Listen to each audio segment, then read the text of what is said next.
So this is segment 5. And now we're going to go into the things we've learned since we got home. We're going to share what we've observed. Now, we didn't experience any of what's going on other than as observers like everyone else at home watching the news. And what we find... Well, yeah, not just watching the news. No, what we find looking at other people's feeds and impressions and experience that they've posted online, and some very disturbing footage of the murder of, what's her name? Ashley Babbitt. A veteran of the Armed Forces services for 14 years who should be honored and is not even being explained at this point. She's grouped into hostile overthrow of the government, which is there's nothing about that even smells true. There's nothing mainstream that is mourning the loss of her. And she's actually being lumped in with every person that broke something. And that's the theory, that she was there for mischief. At this point, there's no other explanation beyond she was shot dead for breaking windows, and I don't believe she actually broke any windows. No, she didn't. It looked to us from the several angles we saw that she was attempting, because she was a smaller person, to go through a smaller opening to try to open a door so that the protesters could move to the next chamber, which was a lobby, a hallway, really. And at this depth in the building, this has already been done several times. There's a continuous video where other doors have been passed through after there was enough of a effort by the crowd. And I think bigger than that, because my brother and I both agree that there should have been arrests made for the conduct. And there were actually police there that could actually arrest. And it's not that they were going up against a vicious crowd that would have beat them down.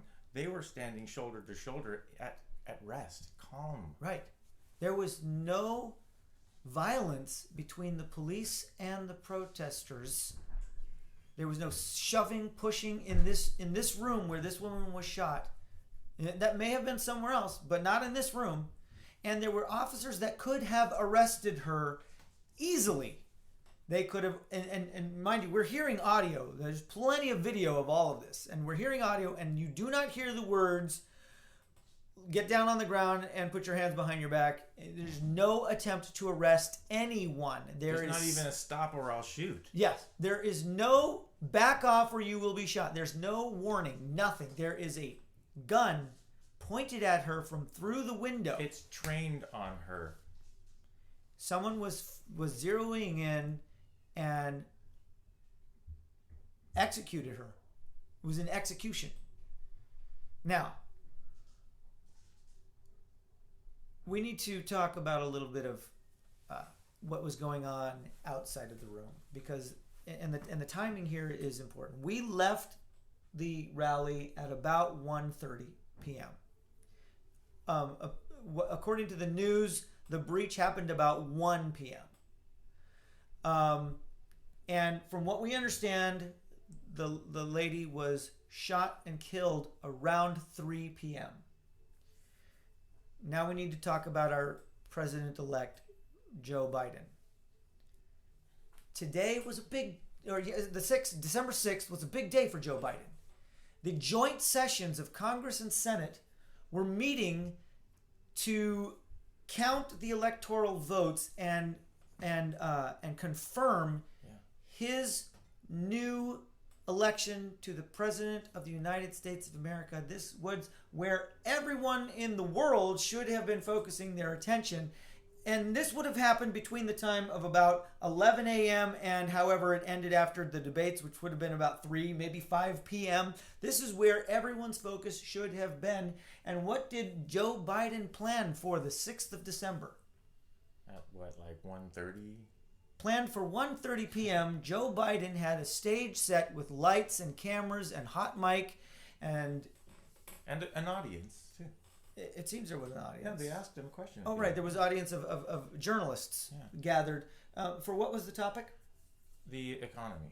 Oh, he wanted to talk about the economy today while the electoral college is being confirmed by the joint sessions of our government. It's the grand opening of the office of the president-elect. Right. But he thought, you know what, it's really important for me to discuss the economy today, and therefore I need to set this up for the exact same time period that this should be going on over at the Capitol. Out here in Delaware, we need to draw the attention away from that. Yeah, sorry for the delay. I was going to talk about economy, but... Right. At 3:15-ish, as far as I can tell, it's really hard to get the times. So those of you that are better at this and you've got the times, this is something to focus on. At about 3:15, and mind you, the woman was shot and killed about 3 p.m., so this is 15 minutes later. At 3:15 p.m., we all had heard about the shooting, and I can only imagine the president-elect of the United States was briefed on what was going on at the Capitol.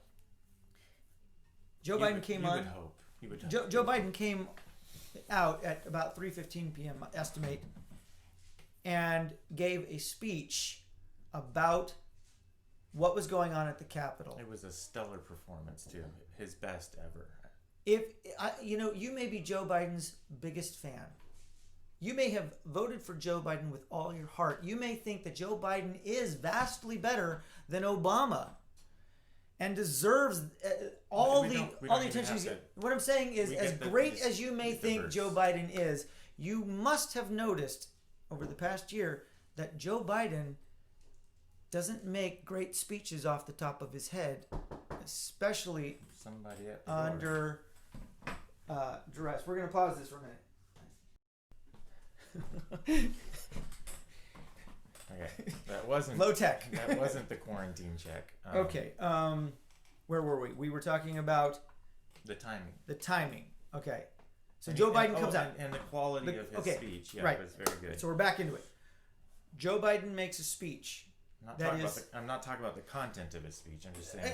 Listen, I encourage everyone, and especially if you're one of those people that, like, my brother didn't want to look at it. He's like, I can't look at that man. All right, if you are in that category, I urge you to break out of that category because you need to collect evidence here, and this video is full of evidence that you need to recognize. Okay, the timing of it is essential. And the content of it is essential, and the presentation is essential. I'm going to bring you in real quick. It starts with a wide shot. And in the wide shot, you can see that there is no teleprompter. Now, I don't know what's behind the camera. Maybe there's a giant screen with teleprompter words on it. But as usually we have seen, the teleprompter that Joe Biden relies on is not present in the scene. Joe walks to the podium, and puts a small notepad thing on it. Maybe there's notes on it, okay? But Joe is not looking at it. He's not reading. Joe is reciting from memory a speech Abraham Lincoln that he wrote. And it is not a short speech. He didn't come out and make an initial reaction to what's going on off the cuff from his heart. He made a prepared speech, and he presented the speech as if it had been rehearsed in Joe's condition, I would say, for weeks. Even if he was like having this sort of moment of inspiration, it's just like while the concerned Americans have their eyes glued to the situation to see what unfolds, he's writing a speech. Yeah, and in his speech he talks about it. While I'm watching the chaos unfold, I'm getting reflective as I'm writing a speech, like I've written so many speeches in the past. And it reminds me of a quote from Abraham Lincoln, which he had to go look up and make sure he got all the words right, and then memorize that speech, and then be able to present it to this audience. And it wasn't a short speech, okay? And the timing of this... so he can call out Donald Trump to respond. Right. Well, and that was the goal. Yeah. And you have to realize the goal was to get Biden's speech before Trump's, so he could call out Trump and go, "Where are you reacting to this chaos?" Okay. But if Joe Biden had come out and made a 5-minute, a 2-minute, reaction speech. Hey, what's going on shouldn't happen. It needs to stop. President Trump, join me in this. We need to stop this now. And that was it. It'd have been believable. But the speech isn't believable at all as a instant response. It was obviously scripted, obviously memorized. Okay, and you know what's missing from that speech? Well, he doesn't mention the victim. He does not mention the shooting of a woman. Yeah.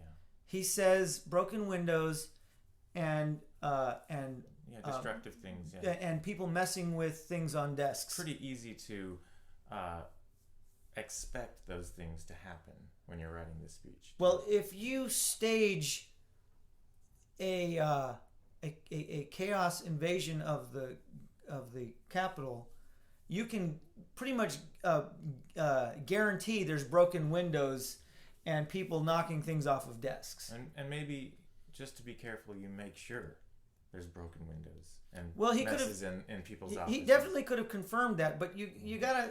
At what time did they actually breach the offices, and still have time for him to write a speech and memorize it before making a speech at 3:15 p.m. It's not believable. This was pre-scripted, pre-written, pre-memorized for Joe Biden to present and preempt the president. Now, had this speech been done the next day or even like at 9 o'clock at night, it would have been more believable. But this was done at 3:15 when the woman was shot at 3 o'clock, and everything that unfolded between 1 o'clock and 3 o'clock. So he had a 2-hour window to reflect upon the level of chaos, write a speech, memorize a speech, and add a really nice quote from Abraham Lincoln. He was prepared to speak when not a single person on earth cared to hear what he had to say. Oh, yeah. Why was there a stage set, a hot mic, and good lighting? Because of that economic speech he planned. Why was the press there? Now, there's one more thing we need to talk about this, okay? Because Joe ended his speech in a very, we need to believe in America. This is not who we are. We're very calm. And then he closes his book and he walks away. And one of the reporters starts yelling, Mr. Biden, President Biden, are you afraid for your inauguration? And he goes through the curtain, and please watch the end of this, because he comes back and he has a completely different demeanor. He's angry. No, I'm not afraid. Americans need to stand up, and this is enough is enough is enough. And completely different. This is Joe's raw emotion. Yeah, so that part of the video will not be on TV very much, but yeah, you're gonna have to look for a video that doesn't cut that out. So he's angry. It's a different Joe than just spoke to you.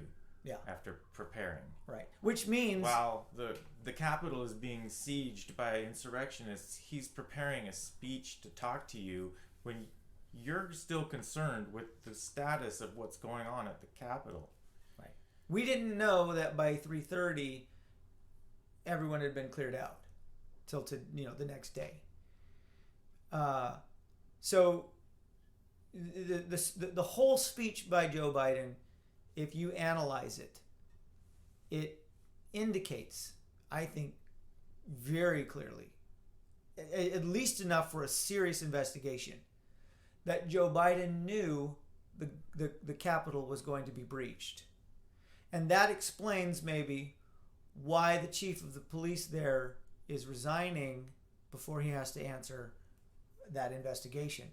And maybe that explains why the doors were opened so that the protesters could enter this building that is made of stone and has only a few entry points. And I encourage you to watch clips from people in that moment, because you hear people self-disciplining the crowd. We don't want to break anything. Don't touch that. And they're not even having to say don't break that. They're just reminding everybody, and it's not being attempted. You're not seeing it. Sometimes they pound on a wall or a door. Well, these acts, even breaking the window and charging the Capitol, these are actually American traditions in some sense. This has happened before. Right. This I guarantee you, everyone who was not an Antifa in disguise who entered that building envisioned themselves as one of the members of the Tea Party, the Boston Tea Party, or one of the people that that fought and died for freedom and to protect the rights of people against the tyranny of a government. Okay, Mike Pence even ended his statement, Mike Pence, in our house. Yes. And he was just thinking about the immediate people around him. Yeah. He was forgetting about the rest of us. Right. And here's the things that are missing from this violent mob that tried to overthrow the government. You don't see any of these statues destroyed, pushed over, painted on. No incendiary devices were ignited inside the Capitol. These people went in there respecting the space and saying, we need to take it away from these people who have taken our freedom from us. The people who we trusted with our freedom have taken it from us. They are not hearing our voice, and they need to. That is why you had, and if you watch the videos, you're going to see a lot of military vets and probably active duty personnel in there.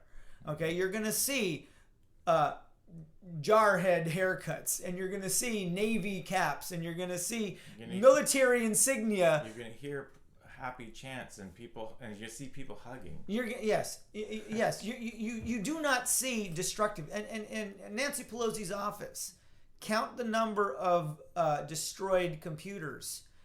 Look at the lamp on her table. It's not even knocked over. And take note that there are police stationed throughout the situation to remind people to, not go over here. Or, if you watch enough videos, you see people having conversations with the police, and the police nodding their head, calm down. They're doing what we wanted police to do all day. Yes, in fact, we need to say that now, okay? There's something definitely wrong with the lack of police outside the Capitol. And the people are obeying their instructions. The police in the Capitol Police that we saw in all of these videos we watched, were doing what they should be doing. They were not escalating the crowd. They were not arresting anyone who was not doing anything vandalist or violation. Even at the climactic moments before murder, and even in the time of the heightened emotions directly after the murder, people are following police instructions. People are trying to clear the way so that EMTs can get to the body, to the woman. She was still alive at the moment. And then what happened after they shot someone in front of them? Did this ignite fury from the crowd? No. They didn't go crazy. They didn't attack the police. They didn't start breaking things. The news actually supported their accusations of this crowd with the numbers of arrests and actually weapons recovered. Yeah. We don't know where the weapons were recovered. No. But or you know what they were. What I knew going into this day is that there were rumors that the Patriots and Trump supporters would be carrying weapons. And there were rumors that Antifa would be infiltrated in that crowd and looking to start a fight. And these rumors were widely reported. Yeah, there should have been a heightened sense of security both outside and inside the Capitol. And the Capitol Police are pretending we don't know where these people came from. And the outside of the police apparently don't exist. They were all on vacation. Where were they? And now there's the news telling us that people had weapons in that Capitol building. So you think of that as a fact in that moment after a murder of an innocent patriot. Things should have gotten and insane. They were still disciplined enough to prevent further bloodshed. Now, not only that, but within a half an hour they were all cleared out. Everybody turned and left. This was not what they wanted. Now, why in the world and we know, we're seeing rumors that there were actually Antifa in the building with that crowd too. They're to be commended as well. They're to be commended because the whole thing that happened. You're saying Antifa was well behaved. I guess you'd have to say that. Fine. They were with a crowd that weren't going to let it happen. If Antifa were mixed in, the crowd definitely did not go along with whatever they were. The crowd did not let it happen. Okay. The crowd. There should have been arrests. Restored peace in the Capitol after violence had been conducted by the state. Right. And so we need to shift a little bit here